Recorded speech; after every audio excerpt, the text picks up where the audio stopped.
सान्तिपुरनिफ्राय भुटान फारसे थांग्रा लामाया एसेबो मोजां नङा। गोबां खस्थ' बायदि गोजोन गैयै थासारिजों भुगिनांदों हान्थिग्रा सुबुंफोरा। मिथिनो मोनबावदोंदि लामा गाज्रिनि थाखायनो बेयाव गोबां गिख्रंथाव जाब्रबथायबो जाबाय थायो। गोबां सोंथि सिखांदों लामा हान्थिग्रा सुबुंफोरनिफ्राय। चिरां जिल्ला सामथाइबारिनिफ्राय भुटान हादरसिम थांग्रा दोंसे गोनांथार लामाया सान्तिपुरनिफ्राय दादगारिसिम जोबोद गाज्रि थासारियाव दं। लामा हान्थिग्रा आरो गारि सालायग्रा ड्राइभारा लामानि अबस्थाखौ लानानै जोबोद दुखु जानांदों। बे लामा गाज्रिनि थाखायनो गारिफ्रा गाज्रि जायो आरो जाब्रबथायबो जायो। गारि सालायनानै खामायनो सानब्लाबो बांसिनसो खरसा जानानै थाङो होननानै अट' ड्राइभारफोरा फोरमायदों। लोगोसे अट'आव गाखोनाय दावबायारिफोराबो फोरमायोदि बेबायदि लामाजों थांलाय फैलाय खालामबाय थायोब्ला गावनि देहाफ्रा लोरबां जालांगोन। बेनिखायनो गोहोआव थानाय सरकारा थाबैनो बानायनानै होनांगौ होननानै गोख्रों दाबि खालामदों दावबायग्रा सुबुंफोरा। सर आपरे गाड़ी खराब होया गाड़ी एक्सीडेंट होया माने चले पारे ना पारे एनेकुवा अवस्था है 200 टाका कमाइले 400 टाका जाए गाड़ी डायरेक्ट कम और सर मोटामुटी 3 बছৰ हल सर 3-4 बছৰ हल ভাল करा ना कायो ना है डीसी बिलाको ना है बड़ मानु ना है ना देखे और पैसेंजर गिला जावा आवा एकदम टान पाए बेमार हो सब सर सर स्टूडेंट बिलाक एकदम टान पाई আছে सर एटो हंकाले ভাল হইলে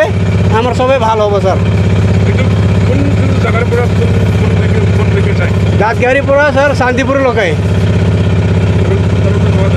বুড়াউনা যাওয়া যায় স্যার এরকম আছে স্যার এইটো রাস্তা ভাল হইলে একদম আমরা সব ভাল হইলে হয় অটোর গাড়ি সব প্যাসেঞ্জার এনেকুৱা আছে স্যার সরকারও কি আহ্বান জানাবো সরকারে এনেকৈ রাস্তাটো ভাল বনাই দিলে এইটো ভাল হ'ব স্যার রাজ্যৰ কাৰণে और पब्लिक कारण सर एटोई चाम आमी एनेकै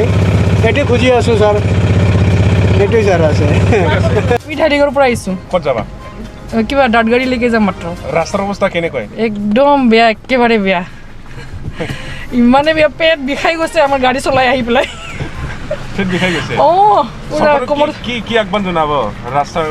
বনাই দিব লাগে আকৌ ইলেক্ট্ৰ গমেই পাই ইহঁতে তথাপিও নকৰে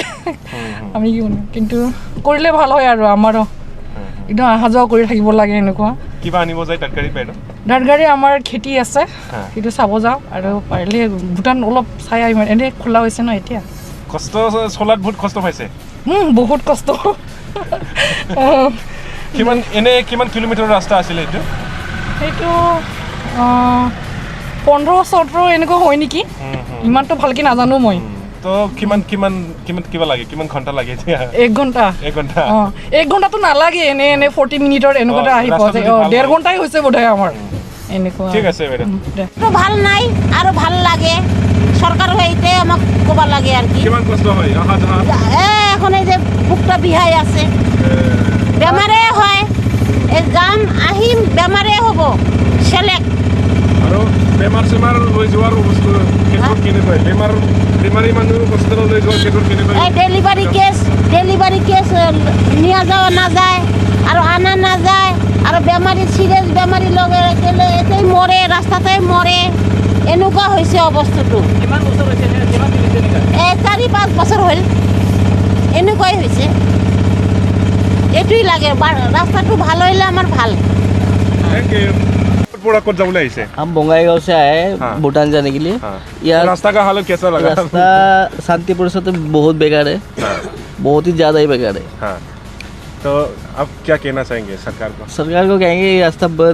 कम से कम डबल रास्ता होनी चाहिए हाँ क्योंकि इंटरनेशनल रास्ता है हाँ जी बॉर्डर का रास्ता है अच्छा होना चाहिए तो कैसा कितना तकलीफ हुआ आप लोग का तकलीफ तो बहुत हुआ गाड़ी लग जाता है बहुत हाइट का मतलब बहुत ज़्यादा लग जाता है गाड़ी अभी कहाँ जाएगा आप लोग हम भूटान जा रहे हैं ठीक है थैंक यू अभी आया है हम लोग शांतिपुरी से आया है भूटान जा रहा है तो ये रास्ता पूरा खराब है ये क्या है ये रास्ता नहीं बनेगा तो धंधा तो हम अभी एक्सपोर्ट इंपोर्ट तो सब ये रास्ता से चलना पड़ता है और कुछ बनाता नहीं है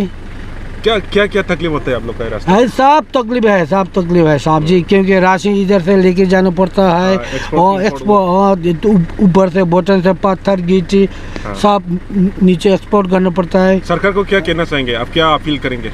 अभी हम सरकार को बोलना चाहेंगे कि ये जल्दी थोड़ा ये रास्ता थोड़ा जल्दी बना दे दो, तब तो इधर को बस्ती को कहाँ का आदमी लोग, क्योंकि थोड़ा ये तो रास्ता अच्छा होने से तो सब गुवाहाटी से आएगा, बहागांव से आएगा, सिलगुड़ी से आएगा, जो हमारा ऊपर दुकान है तो राजस्थान से ये टायर्स लेके आता है, तो कोई ड्राइवर नहीं मानता इधर आने के लिए। अच्छा अच्छा, तो आना नहीं चाहता है। हाँ, आना नहीं चाहता है इन लोग, क्योंकि रास्ता खराब है, सब टूट जाता है, तो जितना टूटता है तो इतना तो इन लोग को हम लोग जिम्मा लेता नहीं है, इसलिए इन लोग आना नहीं चाहता है। Thank you thank you. नोंथाङा सरखारि साख्रि नागिरदोंना? नोंथांनि थाखाय मोनसे गोजोनथाव खौरां। नोंथांनि थाखाय दं एडुकेट पॉइंट, जेराव नोंथाङा सोलोंथाइ लानायनि गेजेरजों सरखारि साख्रिनि गुबुन गुबुन रोखोमनि गोब्राब आनजादफोरखौ उथ्रिसारनो हागोन आरो गावनि आथिङाव गसंथानो हागोन। बे एडुकेट पॉइन्टआव नोंथांमोना SSC, bank PO, bank clerk, bank SO, UPSC, FSC, defence, railway, state insurance, AAO, ADO एसिस्टेन्टजों लोगोसे स्टेट लेभेल जब आरो माखासे सरखारि साख्रिनि आनजादाव गोनांथि जानाय आयदाफोराव सोलोंथाइ लानो हागोन। मख'नो गोनांदि बे सोलोंसालियाव साख्रिनिल' नङा, बेयाव एमबिए आरो सैनिक स्कुल बायदियाव एडमिशननि थाखाय एन्ट्रेन्स होनो थाखायबो सोलोंथाइ लानो हागोन। बे सोलोंसालियाव गाहाम थाखो खथानि सुबिदा दं आरो सम मथे नोंथांनि सोलोंथाइखौ बे सोलोंसालियाव होनाय जागोन। बेखौबो मिथिनांगोन दि बे एडुकेट पॉइन्टआव सोलोंथाइ लानानै बावैसो 2021-22 इं मायथाइनि एसएससी जीडीनि आनजादाव गासै 11 सा सोलोंसाफोरा उथ्रिसारनो हादों। बारा नङा, गासै 15,000 रांजोंनो नोंथाङा बे सोलोंसालियाव 6 दानसिम सोलोंथाइखौ लानो हागोन। बे सोलोंसालिया क'क्राझार, बरपेटा रड, गवालपारा आरो बङाइगावआवबो दं। क'क्राझाराव सोलोंथाइ लानो गोसो गुदुं जानाय सुबुंफोरा 70020263133 9101 536360 70020263133 9101536360